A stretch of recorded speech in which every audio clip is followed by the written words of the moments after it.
Dismissing the liberal arts seems to have become a litmus test for conservative politicians. Earlier this month, addressing the issue of student debt, San Marco Rubino joked that students ought to know in advance whether it's worth borrowing $4,000 to be a Greek philosophy major, because the market for Greek philosophers is tight. His remarks echo North Carolina Governor Pat McCrory, who in 2013 mocked liberal arts courses and said, "I don't want to subsidize a major that's not going to get someone a job." Governor Rick Scott of Florida and former Governor Rick Perry of Texas have passed legislation encouraging students to major in STEM, science, technology, engineering, and math disciplines rather than the liberal arts. This is an unfortunate trend. Conservatives should be among the strongest defenders of the liberal arts for at least two reasons: one economic, the other philosophical and political. A recent study by the Georgetown University Center of Education and the Workforce did show that unemployment rates for recent humanities and liberal arts majors are higher than for, say, biology and life science students. But the difference is not great. In 2011-2012, the rates were 8.4% and 7.4% respectively. The unemployment rate for recent computer science, statistics, and mathematics graduates was 8.3%. So while humanities and liberal arts graduates are not making out like bandits, the difference between them and their STEM peers is exaggerated. Income data provide an even stronger rebuttal to the stereotypes. The National Center for Higher Education Management System and the Association of American Colleges and Universities found that humanities and social science majors earn more right after college than students majoring in physical sciences, natural sciences, and math. And although they earn less at this stage than peers who major in professional and pre-professional fields, they earn more than those peers by the time they reach the peak earning years of 56 to 60 years old. On the other hand, science and math majors earn much more than either group of majors during those peak years.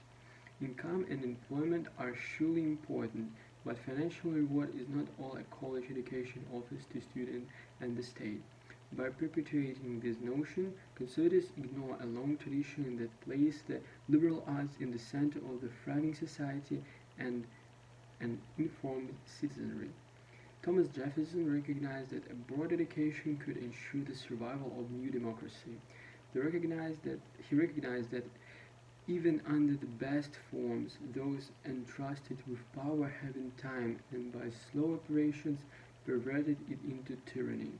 To defend against this threat, Jefferson wanted to eliminate as far as practicable the minds of the people at large, and more especially to give them knowledge of those facts which history exhibited that proposes thereby by the experience of other ages and countries they may be enabled to know ambition and under all its shapes, and prompt to exert the natural powers to defeat its purpose. The liberal arts Jefferson recognized have a practical value that has nothing to do with direct economic benefits. They are linked to the vitality of a commonwealth and the survival of a free people. It's easy to see how such knowledge could help a politician, but Jefferson encouraged a general education for the people at large to protect themselves from politicians. Considered in light of Jefferson's argument, Mr. Rubino's choice of Greek philosophy as a useless major seems especially inept. Apart from specific historical and philosophical knowledge, the liberal arts also provide general intellectual tools that reinforce democracy. Liberal arts professors use the phrase critical thinking skills so often that our students could turn it into a drinking game. But we do so because the term conveys a serious and valuable idea. Students who read and comprehend difficult works, engage with the sophisticated ideas, and express themselves clearly are well suited to contribute to the representative government.